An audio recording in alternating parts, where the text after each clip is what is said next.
Assalamualaikum warahmatullahi wabarakatuh. Selamat malam Sobat PD setanah air. Hari ini saya akan melanjutkan tentang rahasia ilmu percaya diri. Masih seperti yang kemarin, hanya sekarang dengan penjelasan. Yang pertama itu adalah bahwa ini memang eranya keterbukaan. Dari zaman tidak ada kertas, kemudian ada kertas dibuat buku, jadi buku itu menjadi susah, kemudian produksi menjadi sangat banyak, buku banyak, kemudian yang sekarang paperless tanpa buku dengan video. Keterbukaan menjadi makin nyata, jadi semua orang bisa mengakses ilmu yang ingin dipelajarinya, yang dia ingin memperoleh dari sumber yang terbaik langsung. Ilmu silat Shaolin dulu harus ke Shaolin untuk bisa belajar ke sana. Sekarang bisa cari di internet, di YouTube, di media yang banyak beredar sekarang ini. Tenaga dalam, Qigong, Tai Chi, Yi Jin Jing, itu contoh-contoh latihan Qigong dari Shaolin. Ditunjukkan, diterangkan pernafasannya, gerakannya, diulang dari satu arah pandangan dan diulang dari pandangan yang lain. Apakah kemudian semua orang menjadi ahli? Walau alam, tidak semudah itu. Bahkan saat ditulis ilmu silat pun, ilmu silat saat ditulis itu tidak semua orang bisa membaca kemudian memahami. Dengan diterangkan, diberi gerakan, maka orang lebih mudah meniru ya. Tapi memahami sampai ke dalam-dalamnya, sampai ke intinya, itu memang perlu waktu, perlu kecerdasan yang tidak mudah.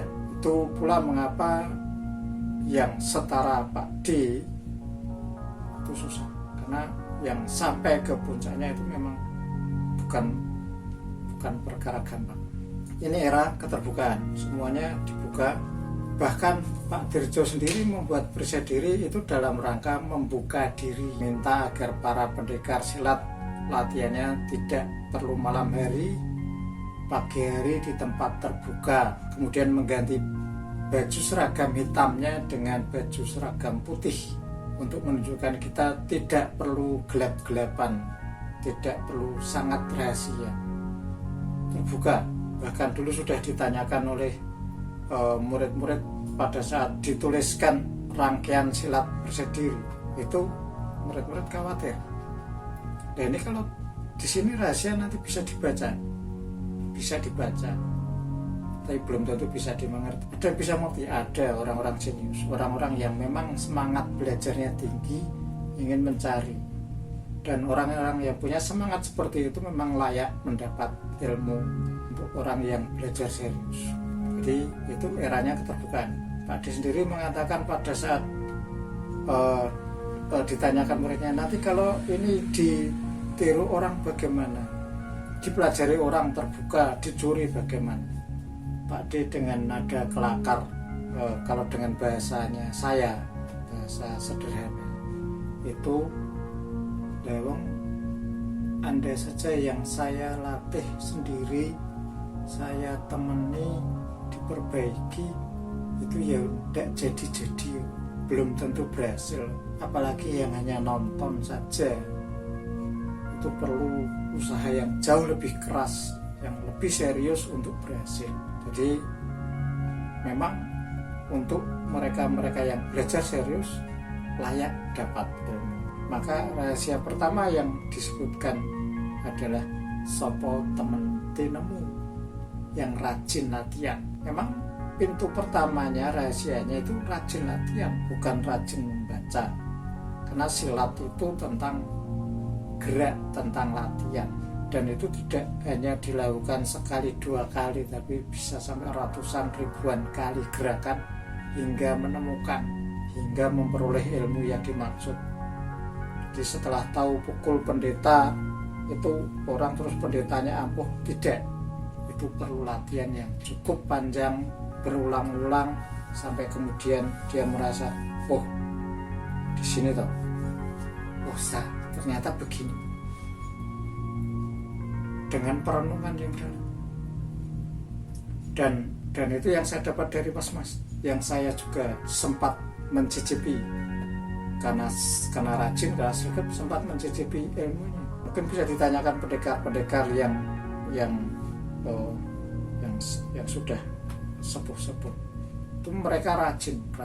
Yang saya tahu beberapa, yang misalnya dari Semarang yang saya kenal, Mas Gunawan Parikesit, itu tiap Sabtu Minggu setelah kerja itu pergi ke Surabaya, dari Semarang ke Surabaya untuk berlatih ilmu, dan itu dilaksanakan hampir setiap minggu sekali untuk berlatih.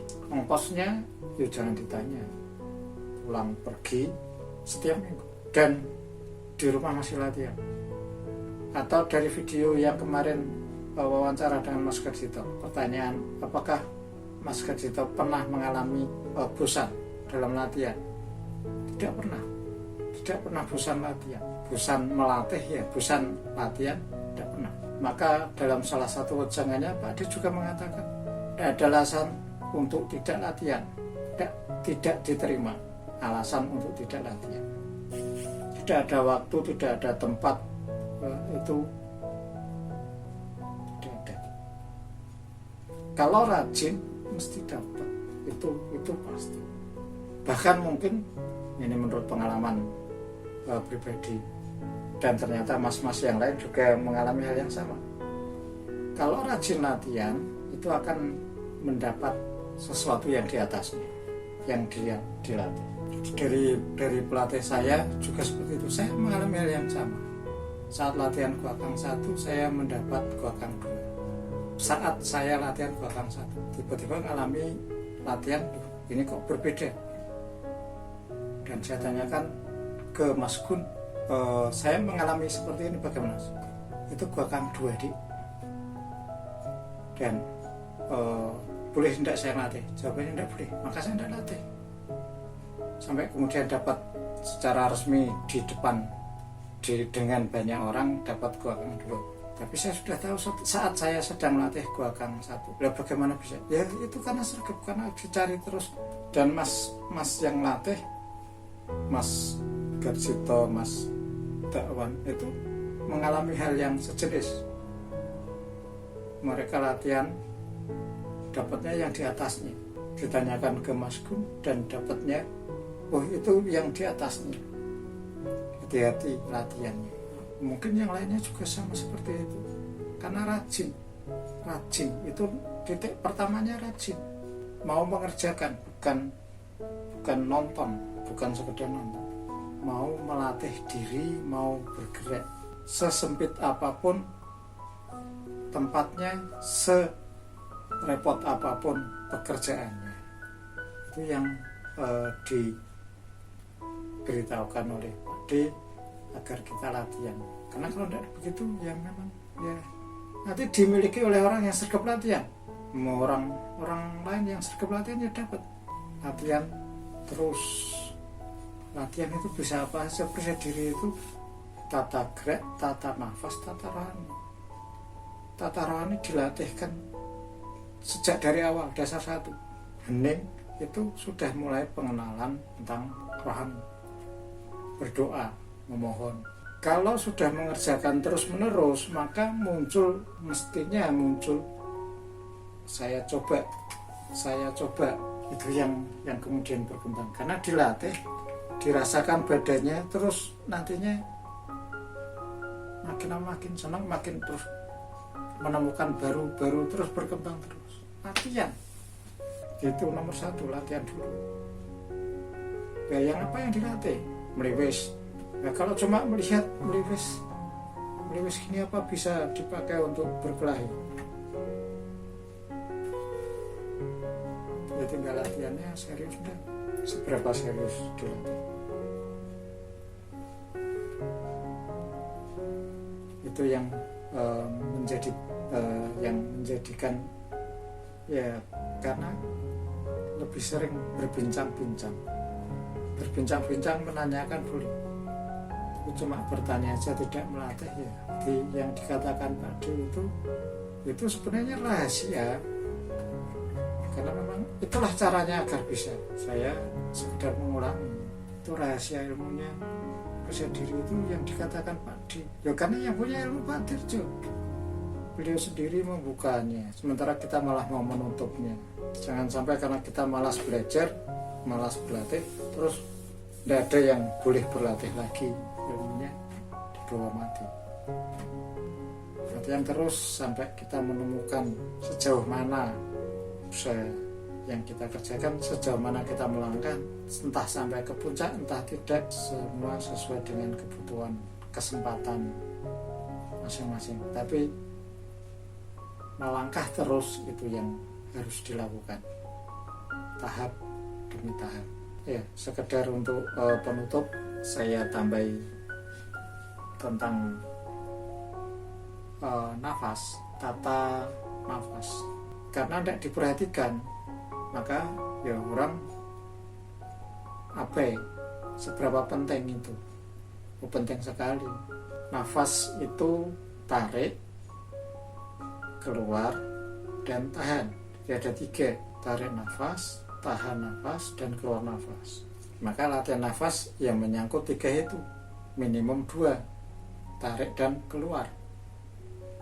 Tarik, keluar, tarik, keluar nafas, atau tarik, tahan, keluar, jadi segitiga, atau jadi segi 4, tarik, tahan, keluar, tahan, tarik lagi, tahan, keluar, tahan, tarik lagi, segi 4, 2, 3, 4. Itu pun masih bisa divariasi dengan jumlah hitungan yang berbeda. Tariknya 4, tahannya 8, keluarnya 4, atau tariknya 8, keluar, tahannya 4, keluarnya 8. Kebutuhannya beda-beda. Itu nafas. Masalahnya dengan silat bela diri, gerak, itu pada saat kita memukul, keluar nafas atau tahan nafas, atau tarik nafas, bukan tidak bernafas, tahan nafas. Tidak bernafas itu tahan nafas. Orang bernafas, kontrolnya di mana, rahasianya di mana? Ya dilatih.